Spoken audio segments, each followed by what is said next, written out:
So I am from Brooklyn, as Michelangelo mentioned, and growing up in Brooklyn, being a musician growing up in Brooklyn, being a music lover growing up in Brooklyn, was like being a kid in a candy store.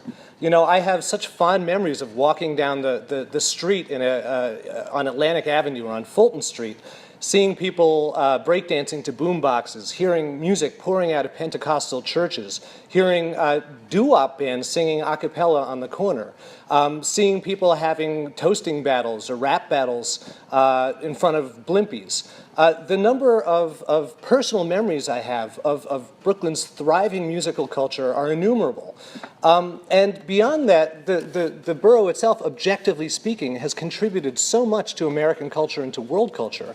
And this has a lot to do with its kind of history as the nexus for these successive waves of immigration from all over the world, from Asia, from South America and Central America, from Europe.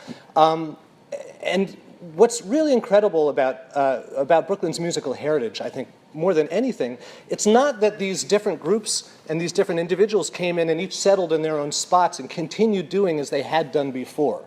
It's that they intermingled at a very, very profound level and drew upon one another and stole from one another and gave back to one another in this kind of ongoing refractory rainbow of musical innovation. So you get someone like Carole King or Lou Reed, classic kind of 1970s singer-songwriters who are drawing from kind of African-American spiritual traditions in their music, who then get covered by soul musicians, who then get sampled by hip-hop musicians, whose music then goes into the church when they hang up their hip-hop shoes and become preachers.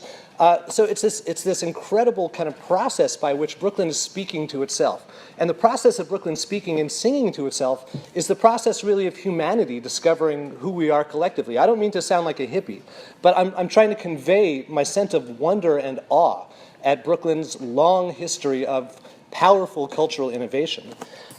So I left Brooklyn about 3.5 years ago, partially because I took a job at Rutgers, which is in New Jersey across the river, but mostly because I couldn't afford to stay there. I got priced out of my borough. And that's another kind of dimension of the story that I'll get back to in a minute. But what I noticed a few years before I left Brooklyn, a few years before I got priced out, was that there was a new kind of narrative about what music in Brooklyn was that was emerging in the media. Now, all the music that I loved was still there. The gospel, the soca, the soul, everything is still happening. But the media's story about what Brooklyn sounds like began to change drastically. And this really began in 2009 with this cover story in New York Magazine that defined the Brooklyn sound in terms of these new bands. Some of you might call them hipster bands, like Grizzly Bear, the Dirty Projectors, MGMT. And what arrested me, I didn't have very much invested in this music. I didn't know it very well. But what arrested me about the sounds that I did hear and about this particular cover was that it's all young, white, upper middle class people, which is not what Brooklyn looks like or sounds like. And it wasn't just this magazine cover, but there's been this ongoing narrative across a range of different media properties. Vice Magazine, New York Magazine again, Brooklyn Magazine, which listed the 100 most influential people in Brooklyn culture, among whom was a tiny fraction of non-white individuals. The New York Times, most recently, talking about a wonderful artist collective in Brooklyn that happens to be populated entirely by young white people not from New York. And I began to feel this kind of sense of unease, like I'd lost track of the narrative of my home, that I'd lost the ability that I no longer belonged to Brooklyn, and that Brooklyn no longer belonged to me. And I started to wonder, is this just time passing? Am I just aging out of it? Or is there something social that's happening that I need to pay attention to here? So I started listening to these bands, which I hadn't really paid attention to before. Oh, can you guys hear that? All right, this might get loud. Or it might not. Thank you. So this is Grizzly Bear. You got piano, you get some close harmony, a little boomy drums. MGMT, you guys probably know these bands. They're kind of big. They're kind of a big thing.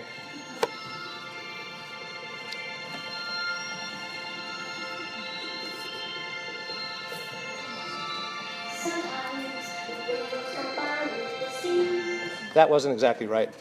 The Dirty Projectors, bit of a dirtier sound, bit more funk in it. Female lead singer.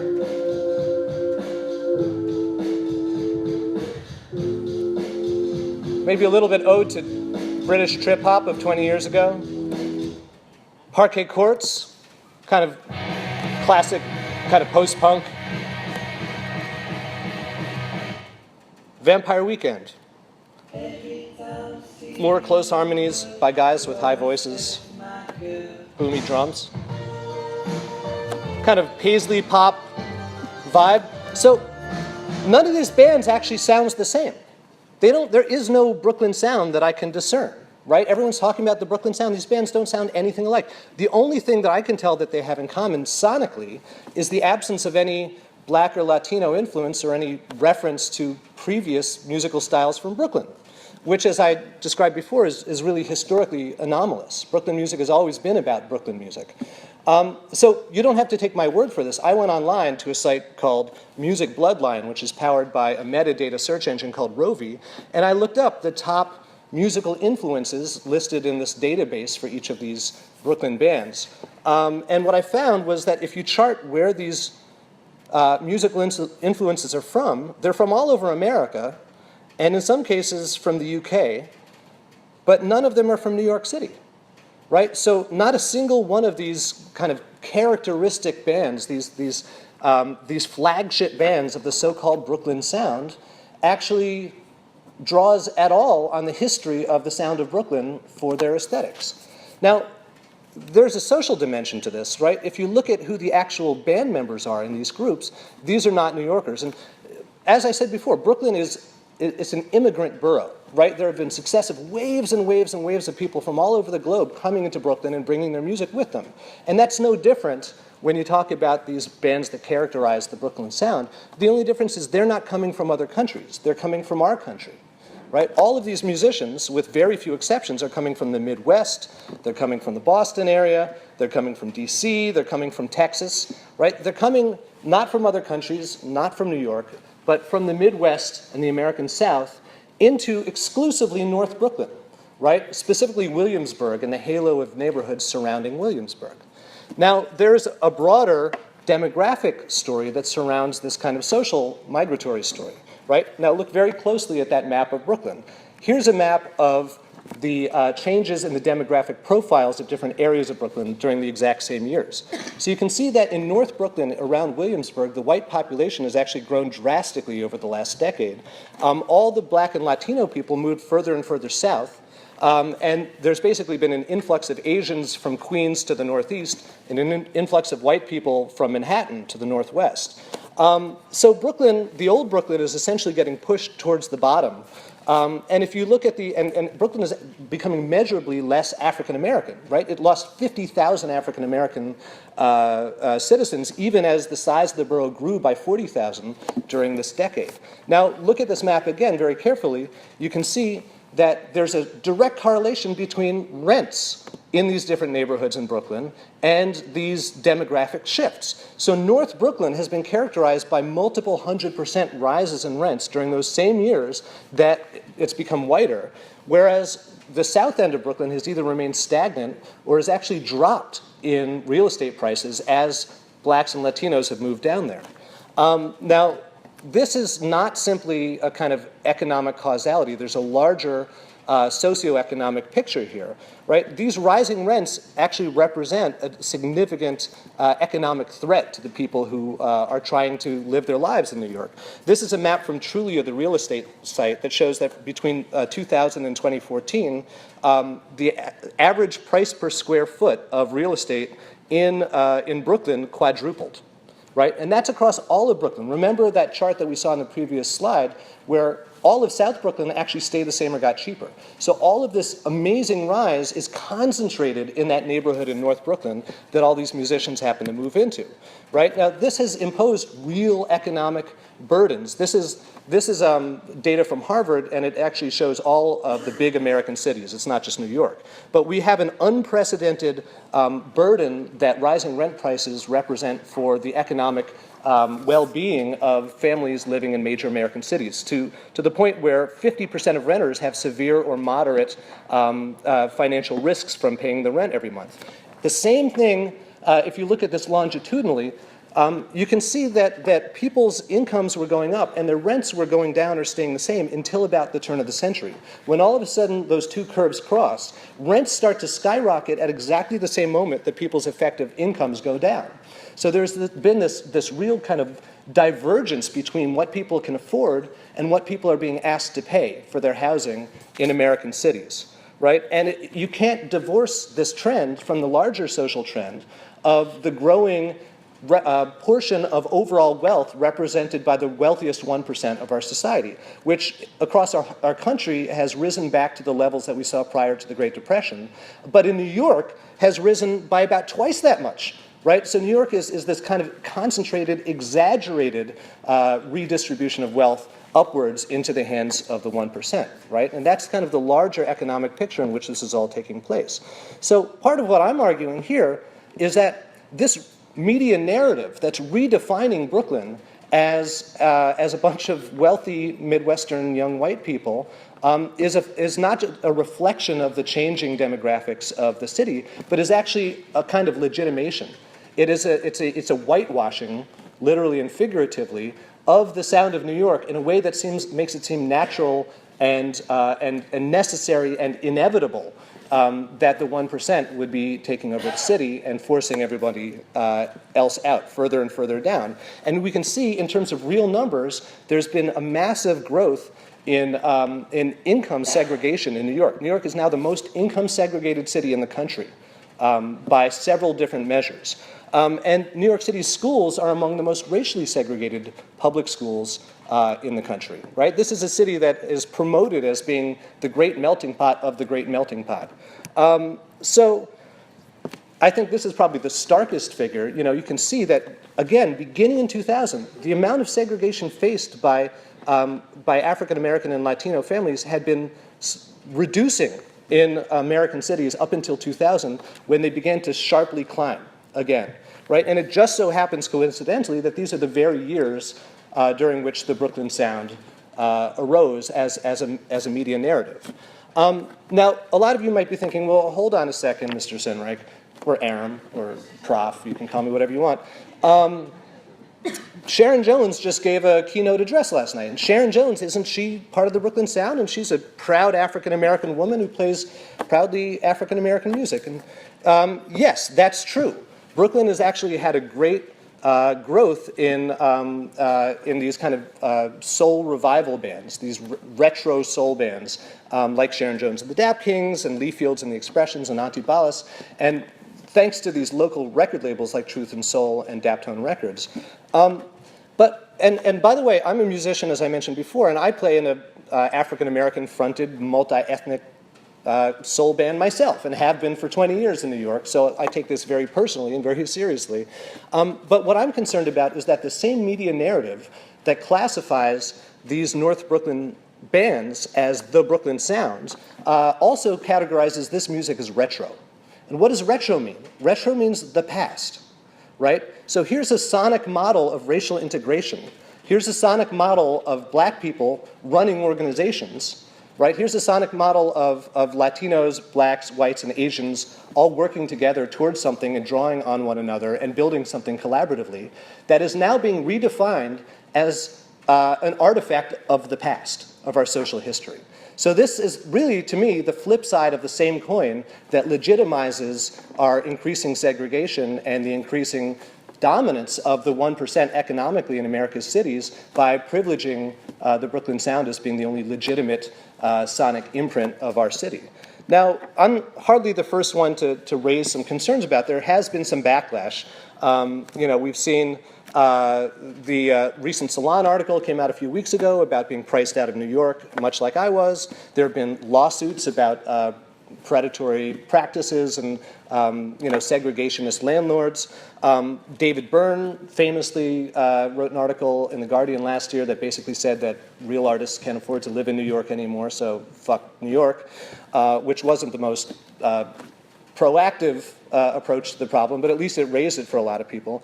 And we've also seen a few people begin to problematize, begin to kind of poke a hole at this narrative about what the Brooklyn sound is and about what hipster culture, to use a massively overused and understood phrase, means for us socioeconomically. But to me, these are not enough. Right? It's not enough to just kind of raise a few questions or complain loudly, a few oft-tweeted complaints by former pop stars on Salon. I think if we really want to fix what's happening in New York, in Brooklyn, if we want to fix what's happening in America's cities and around the world, right? If we want to reverse this trend of increasing segregation and increasing wealth gap between the haves and the have-nots, music is always the staging ground for new social ideas, right? Plato pointed this out, Confucius pointed this out, humans have known this for thousands of years. Whatever's coming down the pike in terms of political changes and social changes happens first in our music. And if we want to change the world and make it better and undo the damage that's been done, we have to kill the Brooklyn sound. Thank you.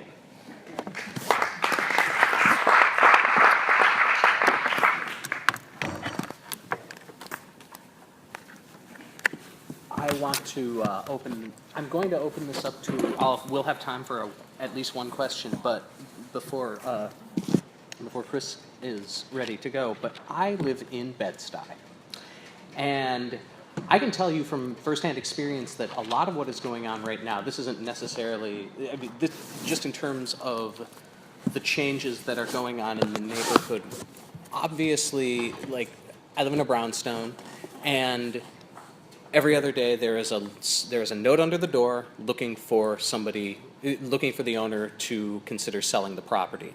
And many of the people, I shouldn't even say people, many of the entities attempting to buy these properties are businesses from Europe. And what they are doing is they are buying these properties and leaving them empty as basically home away from homes for their employees. And this is happening all over North Brooklyn, but it's particularly pronounced in my neighborhood. I'm off of the Franklin Avenue C. Yep. So that definitely struck me right away. The other thing, and I answer this however you wish. Okay. But you're talking about a top-down narrative that has been applied to it, but applied to the quote-unquote Brooklyn sound, and it basically seems like it's more Manhattan exceptionalism. That's an interesting. Well, because around 2001, what is that? They're killing the Brooklyn I sound. think some Arsenio Hall fans were over there. I don't know. Killing the Brooklyn sound. But anyway, go ahead. Well, Manhattan exceptionalism is. Look, I mean, we all know whatever city you guys live in, the cultural geography has nothing to do with the physical geography, right? When we think of, Queen Anne or the U District or whatever in Seattle, every neighborhood carries with it a kind of imprint of the kinds of people and the kind of lifestyles that we associate with those neighborhoods.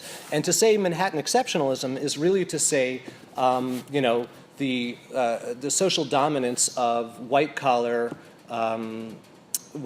wealthy individuals, largely in the New York's fastest growing sector is the tech sector, and the number of tech jobs in New York has really ballooned.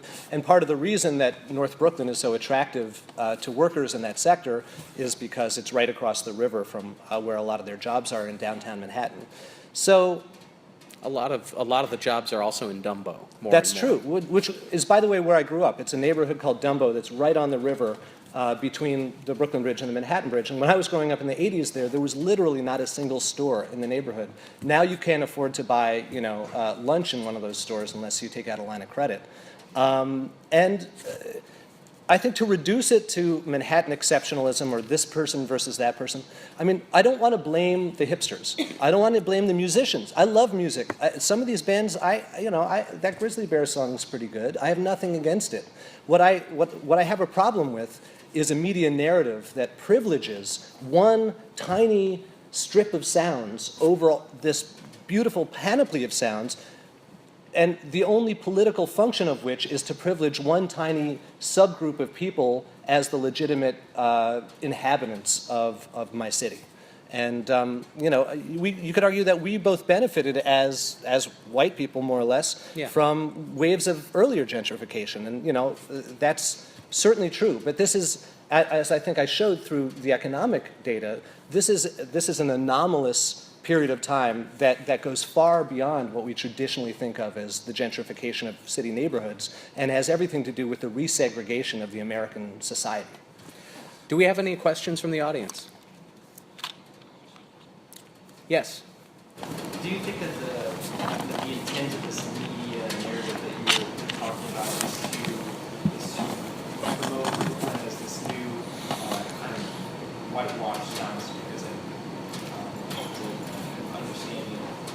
Do you think that the intent of this is to do that? I mean, just from the examples you use, bands like 30 Projectors, Mr. Bear, and GMT, and compare them to Sharon Jones. What I know from those three bands that feature on the magazine cover, I want to say that the reason they put on that cover is because they are considered groundbreaking in a sense. Whether you like indie rock or not is really subjective, but I think that those bands, what they're doing is creating intense vocal harmonies. They're very beat driven. They take rhythmic influences, especially from Africa. That's what Vampire Weekend is a lot. And Fela was listed as one of their primary influences. Yes. They create like a new kind of try to bring poetic justice and things to their songs. But I guess what I'm trying to say is that when you compare that to an artist like Sharon Jones, who's very talented in their own way, and her band is breaking ground, when that is labeled as a regular sound, I think that is not an unfair statement to say that while she is doing great work today, it is in a sense throwing back to the Well, so I take your point. Basically, if I understand correctly, what you're saying is that these bands that are celebrated as being the hallmarks of the Brooklyn sound are actually more innovative than other music in Brooklyn. I think that may be the intent of the meaning. That's just a thing of mind. That's also, So according to Music Bloodline, MGMT's top three musical influences are Flaming Lips, Hardly Spring Chicken, Sparks, and David Bowie, right? Vampire Weekend, XTC, Peter Gabriel, and Spoon, right? So we're talking about decades-old music that is being reintegrated into the sound. Spoon are the spring chickens of these bands. Yeah, and exactly. Spoon have been around since 95. Right, Dirty Projectors, Black Flag, Brian Eno, and Fela Kuti, right? So there's two questions there, and I'll address them really briefly because I want everyone to have time. The first question is whether these bands are actually, in some kind of objective, measurable way, more innovative than other musicians in Brooklyn. And my highly subjective opinion is that they're not. That they're innovative in their own ways, but so are Sharon Jones, and so are 100 other bands that you've never read about in Pitchfork, right? Or 1,000.